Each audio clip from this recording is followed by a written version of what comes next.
Good evening guys, welcome back to my channel. Yan po, magluluto tayo ng biko. Biko. Yan. Ito, sinaing.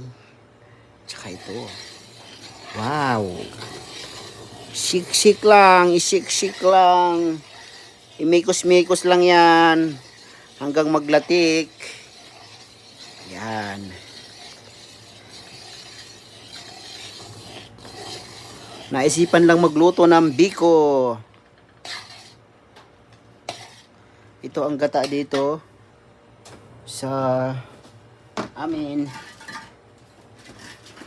So, makakabili ka nito sa store. Ganito, ready na siya. So, lalagyan mo na lang ganyan. Nagkulo-kulo na siya.